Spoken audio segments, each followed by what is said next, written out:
आप देख रहे हैं न्यूज 18 अपडेट और आपके साथ मैं हूं विवेक। और बड़ी खबर हम आपको बता रहे हैं, बिहार में ठनका का कहर। जी हां, गोपालगंज में ठनका गिरा है और खबर है कि 2 लोगों की मौत हो गई। 3 महिला समेत 4 गंभीर रूप से झुलस गए हैं। मुजफ्फरपुर में एक युवक की मौत हुई है। वैशाली के लालगंज में एक महिला की मौत हो गई। वैशाली में ठनका गिरने से 5 लोग झुलस गए हैं और खबर है कि 48 घंटे तक बारिश और ठनके का अलर्ट भी जारी कर दिया गया है। तो बिहार से इस वक्त की सबसे बड़ी खबर हम आपको बता रहे हैं, जहां ठनका गिरने से कई लोगों की मौत हो गई है, कई लोग झुलस गए हैं और जख्मी भी हैं, जिन्हें बेहतर इलाज के लिए भर्ती कराया गया है। और जो अलर्ट है वो 48 घंटे का है। 48 घंटे तक बारिश और ठनके का अलर्ट जारी किया गया है। मुजफ्फरपुर से बड़ी खबर, जहां महुआ रोड में धू धू कर जला एटीएम। जी हां, सोनबरसा चौक पर जला एटीएम। इंडिकैश एटीएम में अचानक आग लग गई। दमकल की मदद से आग पर काबू पा लिया गया है। हालांकि नुकसान कितना हुआ इसका आकलन अभी तक नहीं किया जा सका है। तो दमकल की मदद से आग पर काबू पाया गया। मुजफ्फरपुर से यह बड़ी खबर हम आपको बता रहे हैं। आग पर काबू तो पा लिया गया, लेकिन अभी तक नुकसान कितना हुआ इसका आकलन नहीं किया गया है। स्थानीय लोग मिलकर इस आग पर काबू पाने की कोशिश करते रहे, बाल्टे से पानी डालते रहे, लेकिन आग शांत होने का नाम नहीं ले रही थी। और ऐसे में फायर ब्रिगेड की जब टीम आई, तब पानी की बौछार के बाद इस आग पर काबू पाया जा सका। महुआ रोड में एटीएम है जो धू धू कर जला। सोनबरसा चौक पर एटीएम के जलने की सूचना और ये तस्वीरें हम आपको दिखा रहे हैं, जिसमें इंडिकैश एटीएम में अचानक आग लगी। हालांकि कारणों का अभी तक पता नहीं चला है और कोशिश की जा रही है कि कारण का पता लगाया जा सके। नुकसान कितना हुआ है इसका भी आकलन अभी नहीं हो पाया है।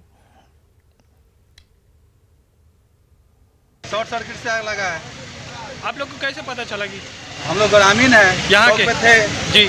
हल्ला हुआ है, बगल में थे, आए हैं, देखे हैं। आग बुझ गया कि अभी बचा? बुझ गया, पूरे बुझ गया। हाँ। और पटना से बड़ी खबर, बिहार पुलिस का कांस्टेबल अगवा कर लिया गया है। बड़ी खबर है, बोलेरो सवार अपराधियों ने अगवा किया है कांस्टेबल को। दिन दहाड़े महुआ बाग से अगवा किया। बिना नंबर की बोलेरो कार थी। इसी कार का इस्तेमाल किया गया है उन आरोपियों की तरफ से जिनके ऊपर यह इल्जाम है कि इन्होंने एक कांस्टेबल का अपहरण किया है। बीएमपी 5 पटना में तैनात हैं शशि भूषण सिंह और 8 साल तक एसटीएफ में ये पोस्टेड थे। रूपसपुर में किडनैपिंग का केस दर्ज करा दिया गया है। बड़ी खबर इस वक्त की पटना से, जहां अपराधियों ने, जो कि बोलेरो सवार थे, उन्होंने बिहार पुलिस के कांस्टेबल को अगवा किया है। दिन दहाड़े उन्हें अगवा किया गया है महुआ बाग से और बिना नंबर की बोलेरो कार थी। बीएमपी 5 पटना में तैनात है शशि भूषण सिंह, 8 साल तक एसटीएफ में ये पोस्टेड थे। और किडनैपिंग का जो मामला है ये रूपसपुर थाने में दर्ज करा दिया गया है। इस वक्त हम राजधानी पटना के महुआ बाग इलाके में हैं और यह महुआ बाग का इलाका है। यहाँ पर बीएमपी के 5 में कांस्टेबल हैं शशि भूषण सिंह, जो मूलतः आरा के रहने वाले हैं और बिहार एसटीएफ में भी ये 7-8 साल तक कार्यरत रहे हैं। आज वो यहाँ पर पहुँचे थे और यहीं से बोलेरो सवार जो असामाजिक तत्व हैं उन्होंने उनको अगवा कर लिया है। और फिलहाल जो परिजन हैं वो परेशान हैं। पुलिस भी यहाँ पहुँच गई है और सीसीटीवी कैमरा, हालांकि यहाँ भी एक सीमेंट का दुकान है, वो सीसीटीवी कैमरा है, लेकिन उसमें तस्वीरें नहीं आ पाई है। बताया ये जा रहा है कि सीसीटीवी कैमरा जो है वो ख़राब पड़ा हुआ है, इसलिए उसमें तस्वीरें नहीं आई हैं। लेकिन ये एक तरीके से चहल पहल वाला इलाका है और वहाँ पर बोलेरो सवार आते हैं और उनको जबरन लेकर चले जाते हैं। उनकी बाइक भी वो अपने साथ ले गए हैं। उनका मोबाइल स्विच ऑफ है और घटना को हुए 3-4 घंटे हो गए हैं। और निश्चित तौर पर एक बड़ा सवाल है, परिजन भी परेशान हैं और उनके साले हैं, उनके दूसरे जो रिश्तेदार हैं, उनके भाई भी पुलिसकर्मी हैं और जो फुलवारी थाने में पोस्टेड थे हाल फिलहाल तक। एक बड़ा सवाल उठ खड़ा हुआ है कि आखिरकार पटना में अगर पुलिसकर्मी सुरक्षित नहीं होगा तो कौन सुरक्षित होगा। लोग बेहद परेशान हैं। उनके परिजन भी, हम उनसे बात कर लेते हैं। आप लोग परेशान हैं? जी, सुबह 7 से 9 के बीच की यह घटना है। जिस स्पॉट पर हम लोग खड़े हैं यहीं पर शशि भूषण सिंह आए थे और उनके आने के बाद बोलेरो पर सवार कुछ असामाजिक तत्वों द्वारा उनको ज़बरदस्ती बैठाया गया, जो कि शशि भूषण सिंह ऑलरेडी अभी बीएमपी 5 में लाइन बाबू के मुंशी के बन करके कार्यरत हैं। इस चीज़ को सर हम लोग चाहते हैं कि इन लोगों पर जल्द से जल्द कार्रवाई करके उनको उपलब्ध करें। पुलिस कैसा रिस्पॉन्स दे रही है? पुलिस अभी जितना चाहिए उतना रिस्पांस नहीं ले रही है। हम लोग रूपसपुर थाना में इसकी कंप्लेन दर्ज करा चुके हैं। एक कांस्टेबल के अपहरण होने के बाद पुलिस इस ढंग से कार्रवाई कर रही है, जो कि जितना चाहिए उतना उचित मात्रा में कार्रवाई नहीं कर रही है। मेरा नाम प्रमोद जी हुआ। प्रमोद तुम्हारे रिश्तेदार है प्रमोद सिंह, आप भी आरा के रहने वाले हैं, आरा के ही रहने वाले हैं। उनके साला भी इस वक्त हैं। आप लोग क्या प्रयास कर रहे हैं? हम लोग तो अभी थाना में गए हुए हैं। थाना में एफआईआर में हमारी सिस्टर लिखवा रही हैं किडनैपिंग का ही, और दूसरी कोई चांस ही नहीं बन पाता है ना। क्या रिस्पॉन्स मिल रहा है? तो थाना से कोई रिस्पांस अभी तक तो नहीं मिला। थाना पर जिप्सी आई हुई है यहाँ पे जिप्सी आई है, सीसीटीवी कैमरा चेक कर रही है अगल बगल का, लेकिन और कुछ एक्शन नहीं लिया जा रहा अभी तक में। यही वो इलाका है जहाँ पर जो बोलेरो सवार थे उन्होंने जबरन कांस्टेबल को बिठाया और यहाँ से वो लेकर गए हैं। और निश्चित तौर पर देखना होगा, फिलहाल रूपसपुर थाने की पुलिस ने इसमें मामले में एफआईआर लॉन्च कर लिया है। पुलिस सीसीटीवी फुटेज तलाश रही है, लेकिन एक बड़ा सवाल, अगर एक कांस्टेबल सुरक्षित नहीं है तो पटना में कौन सुरक्षित होगा? संजय कुमार, न्यूज़ 18 पटना। और नवादा से बड़ी खबर आ रही है, थाने से ट्रक लेकर माफिया भाग निकले। जब्त 2 ट्रक को उड़ाया गया है और कल ही रोह पुलिस ने अवैध बालू लदे 4 ट्रक को पकड़ा था। 4 में से 2 ट्रक ले गए माफिया और जांच में फिलहाल रोह पुलिस जुटी हुई है। ये बड़ी खबर हम आपको बता रहे हैं। पुलिस ने बालू लदे ट्रक को जब्त किया था। 4 ट्रक की संख्या थी। ऐसे में माफियाओं की तरफ से 2 ट्रक लेकर भागने की सूचना है और पुलिस फिलहाल जांच में जुटी है।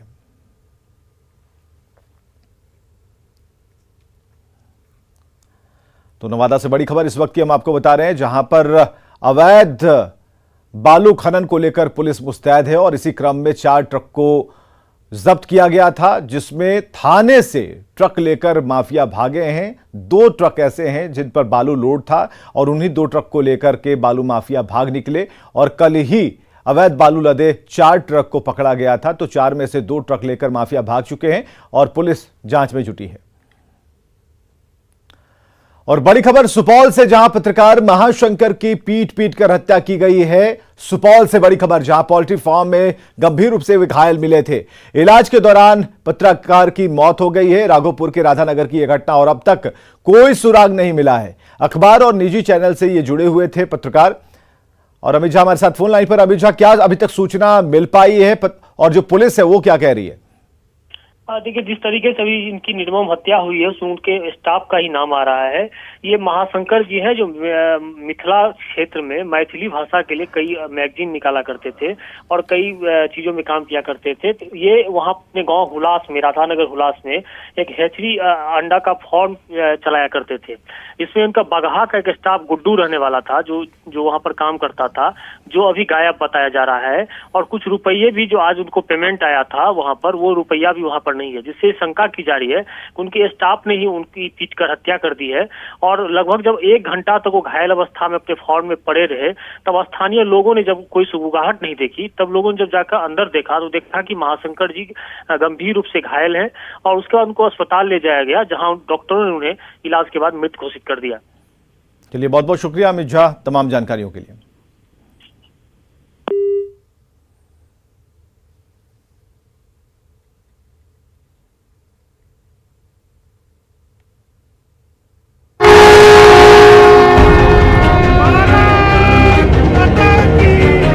लोकसभा का चुनाव 24 का आने दो, बिहार की जनता सुपड़ा साफ करने वाली है।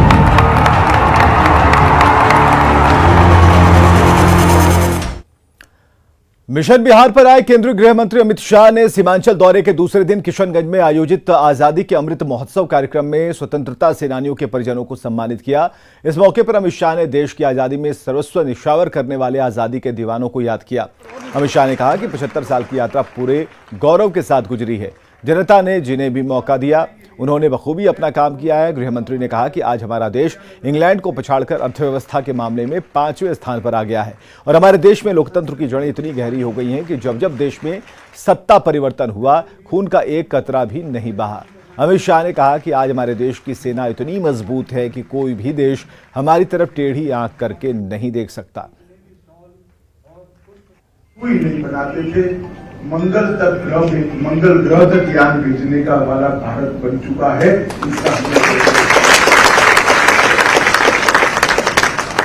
ये जो 75 साल की यात्रा हुई और जो कहते थे कि हम बिखर जाएंगे, उनसे भी ज्यादा मजबूत लोकतंत्र, हमारे लोकतंत्र की जड़ें पाताल से भी गहरी चली गई है। इस देश ने अनेक बार सत्ता परिवर्तन किया, खून का एक कतरा भी नहीं बहा। किसी को चुना, नहीं चुनकर आए वो चले गए, चुनकर आए वो बैठ गए और शासन करने लगे। पूरी दुनिया में हमने मिसाल कायम की, हमने देखे है सत्ता परिवर्तन, पूरी नस्ल खत्म होता ही हुई। भारत में जब जब सत्ता परिवर्तन हुआ, खून का एक कतरा भी नहीं बहा।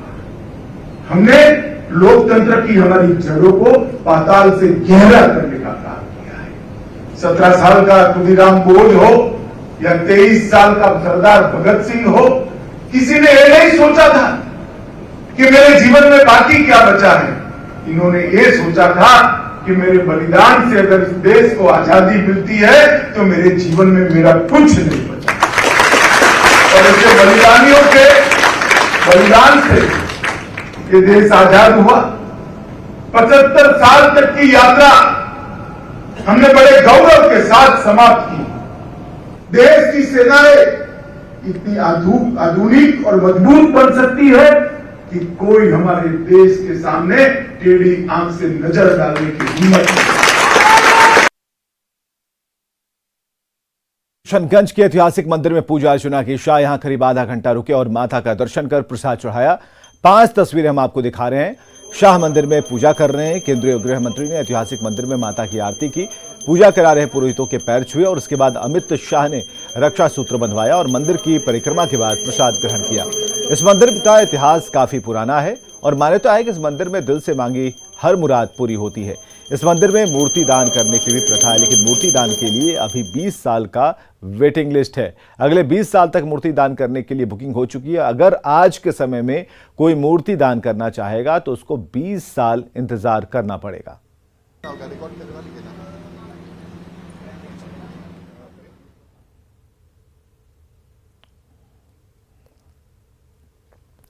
पटना में निकाय चुनाव के अंतिम दिन विकास भवन में उम्मीदवारों की भारी भीड़ उमड़ी। अंतिम दिन मेयर, डिप्टी मेयर और इसके साथ पार्षद के उम्मीदवारों ने नामांकन किया है। नामांकन के बाद 25 और 26 सितंबर को स्क्रूटनी होगी, जबकि 27 से 29 सितंबर तक नाम वापस लेने का समय है। वहीं 20 अक्टूबर को मेयर पद का मतदान और 22 अक्टूबर को मतगणना की जाएगी। पटना में मेयर पद के लिए अब तक 22 से अधिक उम्मीदवारों ने नामांकन किया। अंतिम दिन नामांकन स्थल का जायजा लिया धर्मेंद्र कुमार ने। निकाय चुनाव के नामांकन का आज अंतिम दिन है और अंतिम दिन प्रत्याशियों की जो भीड़ है वो पहुंच रही है नामांकन स्थल पर और आज नामांकन किया जा रहा है। आपको बता दें कि 25 और 26 सितंबर को स्क्रूटनी होगा। इसके अलावा 27 से 29 सितंबर तक जो नाम वापस ले सकते हैं जो उम्मीदवार हैं। इसके अलावा 20 अक्टूबर को मेयर पद का चुनाव होगा और इसके साथ ही 22 अक्टूबर को मतगणना होगा। और अभी तक जो सूचना है, अभी तक 22 ऐसे उम्मीदवार हैं जिन्होंने मेयर पद के लिए नामांकन किया है। इसके अलावा जो आज मतदान नामांकन की अंतिम तिथि है, अंतिम दिन है, अंतिम दिन लगातार भीड़ यहाँ पहुँच रही है नामांकन करने के लिए। चाहे मेयर पद हो, पार्षद हो, डिप्टी मेयर हो, तमाम पदों के लिए नामांकन हो रहा है। लेकिन नामांकन के लिए आज अंतिम तिथि दिन है और इसको लेकर ही काफ़ी चहल पहल देखा जा रहा है। भीड़ भाड़ है, प्रत्याशी पहुंच रहे हैं और यहाँ सुरक्षा की तो व्यवस्था है ही, साथ साथ ये भी तय किया जा रहा है जो आ रहे हैं उम्मीदवार आ रहे हैं वो कम आदमी के साथ आए, अपने समर्थक के साथ नहीं पहुंचे और भीड़ भाड़ यहाँ नहीं लगाए। न्यूज़ 18 के लिए पटना से धर्मेंद्र कुमार। बहुत ऐसे काम है क्योंकि नगर निगम का काम तो हो रहा है, लेकिन आए दिन जो है कि नगर निगम का मजाक भी उड़ रहा है। बोला जा रहा है कि ये नगर निगम नहीं है, नरक निगम है। बस उसको जो दाग जो लग रहा है उस दाग को मैं दूर करना चाहती हूँ। भागलपुर के कहलगांव प्रखंड के श्री संत उच्च विद्यालय में दिन बोर्ड की तरफ से 9वीं और 10वीं की शाब्दिक परीक्षा आयोजित की जा रही है और इस परीक्षा में धड़ल्ले से विद्यार्थियों को नकल करते देखा जा रहा है। शिक्षकों द्वारा ये नकल करवाई जा रही है और ये तस्वीरें हम आपको दिखा रहे हैं जहां छात्रा एक साथ बैठकर परीक्षा दे रही हैं। जमकर नकलबाजी हो रही है। चोरी के इस खेल में शिक्षक भी शामिल हैं। स्कूल के हालात देखकर कोई ये नहीं कह सकता कि यहाँ परीक्षा चल रही है। वहीं छात्राओं का कहना है कि स्कूल में जगह नहीं है, इसलिए हम लोग इस तरीके से एग्जाम दे रहे हैं। क्या कर रही है? एग्जाम दे रहा है। किस कौन सा? संस्कृत। किस माध्यमिक है, क्या है? फर्स्ट टर्मिनल, सेकंड कौन सा टर्मिनल टर्मिनल? क्या है? हाँ? सेकंड टर्मिनल बोलो। थोड़ा जोर से बोलो। सेकेंड। तो क्यों ऐसे ऐसे परीक्षा दिया जाता है? जगह नहीं है तो क्या? जगह नहीं है तो क्या करेंगे? जगह का कमी रहने की वजह से कर रही है। ऐसा कौन बैठा है यहाँ? देखिएगा रूम में जगह नहीं था तो रूम में बैठे हैं। गया जिले के रहने वाले शैलेंद्र का चयन राष्ट्रीय सेवा योजना पुरस्कार 2022 के लिए किया गया। शैलेंद्र को राष्ट्रपति द्रौपदी मुर्मू की तरफ से शनिवार 24 सितंबर को राष्ट्रपति भवन में सम्मानित किया जाएगा। शैलेंद्र मगध विश्वविद्यालय में एमए भूगोल के छात्र हैं। छात्र की इस उपलब्धि से परिजनों के साथ पूरे विश्वविद्यालय में खुशी की लहर है।